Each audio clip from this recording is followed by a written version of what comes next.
Audio preview.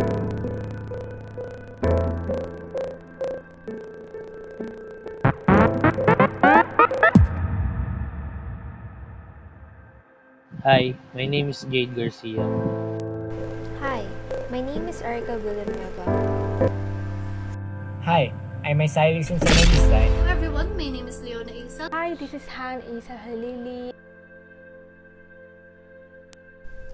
Gender inequality is the idea that men and women are not equal, and gender affects an individual living experience. Foucault argues that we generally read the history of sexuality since the 18th century in terms of what Foucault calls the repressive hypothesis. We cannot free ourselves from this repression simply by means of theory. We must learn to be more often about our sexuality, to talk about it, to enjoy it. Discourse on sexuality, seen as a revolt against a repressive system, becomes a matter of political liberation rather than intellectual analysis. Foucault suggests the repressive hypothesis is essentially an attempt to give revolutionary importance to discourse on sexuality. Our discourse on sexuality in its promise for a better free way of life is a form of preaching. Foucault is not primarily interested in contradicting, and he certainly does not want to deny the fact that, for instance, sex has been a taboo subject in a Western culture. Foucault sees this discourse as just a surface manifestation of a deeper will, a will to a certain kind of knowledge and a certain kind of power. His investigations wants to dig beneath the hypothesis itself and find what motivates it. The reason why history of sexuality is that active there, because since the dawn of man, sexuality is inequality. Biblical teachings have told us that women are but a vessel of childbirth. And we all know that is not correct, for we are all equal in a sense because we are all human. Number 1, uneven access to education. Women still have less access to education than men. Women in the ages between 15 to 24 still cannot finish primary school, and the part of that population of women still can't complete primary education until now. Number 2, lack of employment equality. There are only certain countries, only 6 countries, that give women the same legal status as men. They give equal work for both men and women. Most of the economies only give 75% of rights as men. Number 3, job segregation.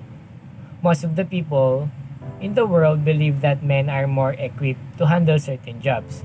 Most of the time, those jobs pay you the best. There is discrimination results in lower income jobs for women. Women also take on the primary responsibility for unpaid jobs. Even they participate in paid jobs, women have extra jobs that never recognized in terms financially. Number 4, lack of legal protection. According to our research from World Bank, out of all population of women, over 1 billion of them don't have a legal protection against domestic sexual violence and domestic economic violence. Number 5, lack of bodily autonomy. Sometimes women don't get to enjoy and experience of having authority on their own bodies. As they become an adult, the access to birth controls are often hard for them.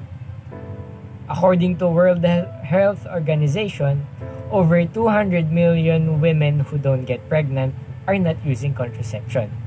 These are the main reasons for this, such as lack of options, limited access, and cultural or religious oppositions. Number 6, poor medical care. Women overall receive lower quality medical care than men.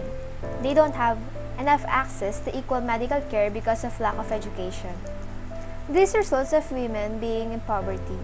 Women are less likely to access or afford good health care. There is also a research. It is said that diseases affect more women than men, such as autoimmune disorder and chronic pain conditions. Many women also experience discrimination and early dismissal from their doctors. It results of widening the gender gap in healthcare quality. Number 7. Lack of religious freedom. When people attack religious freedom, women suffer the most. Number 8. Lack of political representation. Women are still underrepresented in government and in the political process. This means that there is a certain issue that female politicians tend to bring up, such as having parental leave, or childcare, pensions, gender equality laws, and gender-based violence are most often neglected. Number 9. Racism. Women also experience racism.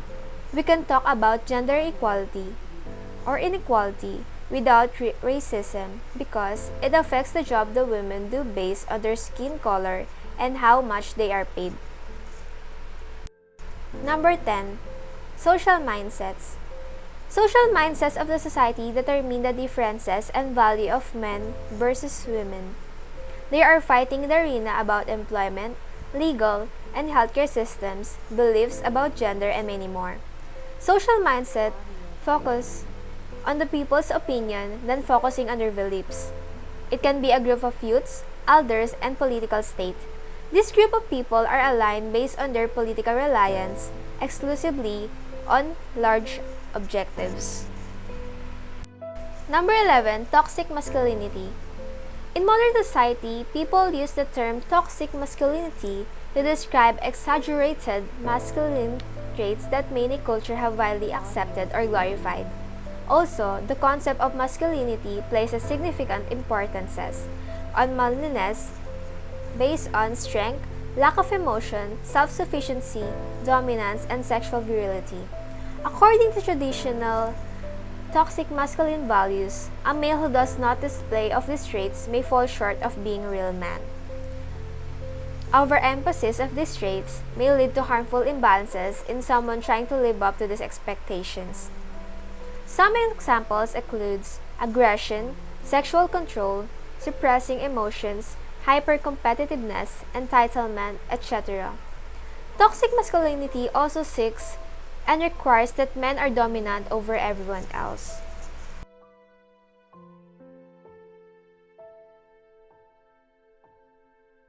The first one is uneven access to education. Here, we have to make primary and secondary schools free to make it more economically available. Next, the lack of employment equality. When it comes to employment in work, the written policy should be clear that harassment and discrimination within the company will be unacceptable. A leader of the company should set the tone and must model appropriate behavior. Salaries and promotions should be monitored and evaluated on a regular basis to ensure equal. Next is the job segregation. Here, we have to give same jobs to men as to women and vice versa. Next is lack of legal protections. Change public perceptions of women being fragile compared to strong male. Next is lack of bodily autonomy. Let us support groups and organizations that empowers women. Next is poor medical care. In recognizing gender bias, the first step is to acknowledge that gender bias exists. It's also imperative that patients are aware of gender bias in healthcare and ask the right questions of their care teams. Ensuring women are properly represented in medical research will help alleviate the gender bias. In educating healthcare professionals, outreach programs to help healthcare organizations address gender bias will help make professionals more aware of bias and how it's manifest. It's also important that medical teams understand how certain health issues can represent differently in men and women. So first is lack of religious freedom. Everyone has the right to freedom of thought, conscience, and religion. This right includes freedom to change his religion or belief and freedom. Another one is political representation. People should break the stigma that women should be only doing things that involves housework, that women can be leaders. We must educate enough and should be open to change, that women not only bring them with them new talents and skills, but also a fresh perspective. Is racism. Everyone, no matter what their nationality or race is, has a right to live happily and free from discrimination. Second to the last is social mindsets. Accept that problems are inevitable. Problems can get through anyway without you even knowing, and so anyone can get through problems, and everyone should know that struggles are temporary. Last but not the least is toxic masculinity. Moving past toxic masculinity begins with redefining what it means to be a man. Each person should aspire to find a healthy definition of their own individuality and work towards achieving it. In our research paper, I have learned that we must learn to be more open about our sexuality, to talk about it, to enjoy it. It should also be our society that recognizes in which all genders enjoy the same opportunities and obligations. I also learned that gender equality should be normalized as it is. Our right to be equally developed and sustained in our society. Discourse sexuality, its significance as a whole in our study, is to make us understand the goals, the empowerment to all genders. By all means, to achieve basic human rights, for my thinking aspect, the most important thing is to promote the anti-discrimination against all genders that may affect abuse, unequal power, and unequal opportunities. I'm Erica Villanueva, 17 years old, dreaming to become an engineer someday. All of us know that in the field of engineering, most are men in the industry. Some say that it is because men are more likely to be good at math. But I say girls can be good at numbers too. As our research is gender inequality, creating norms as they think that women are lack of fit in this kind of industry. They create stereotypes as they think that women are less expected to excel. Their confidence may hold back as they are having discrimination in this discussion. I highly convey the message that we need to possess. We should not stop we should stop stereotyping women just because they are women. What we need is to have gender equality because women can be also good at anything, like working as an engineer. Women are obliged to their own likeness on what track that they want and what they want to be. That's all. Thank you. Hi, I'm Isaiah Luis Samarista, and this past few weeks I've realized about myself is even if I am so stressed out or I am breaking down or like I can't handle all my responsibilities inside the house, academics, and inside myself, I still go with the flow in life.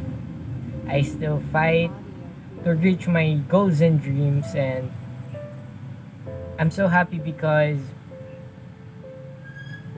I can't I can't really put into words what I feel right now, but I'll do my best. And I feel right now na I'm so happy. I'm so I'm so satisfied because this path I am taking, this journey that I am taking, not by just only me, but there are certain people with me. I'm so happy because this path, I know it is the path towards becoming or reaching my dreams, reaching my goals, achieving what my wishes and what I need. This past few weeks, I've come to realize that I want to pursue the things that makes me happy, and I want to give everything to become successful one day. So, I will choose the career that will not only give fulfillment to me but also to others along the way. I want to become a model while being able to pursue med and become a psychologist. Being a model will give me the platform that I need, and helping other people while being a psychologist will help me gain more skills and knowledge so that I can help people more accurately. I want to use that advantage to empower both men and women, and I want to represent organizations that spread awareness to unfair treatment to men and gender inequality, which is which we are experiencing in today's society. Gender inequality affects on economic ground. We often experience human development between men and women. This affects job, racism, harmful stereotypes, and many more that truly leaves a mark no matter what gender it is. I've learned a lot about this topic, and I've come to realize that we should never stop spreading awareness and have knowledge on understanding gender inequality, because everyone matters. Someday I want to be psychologist. I want to use my platform or profession to disseminate awareness or continually rallying about gender inequality.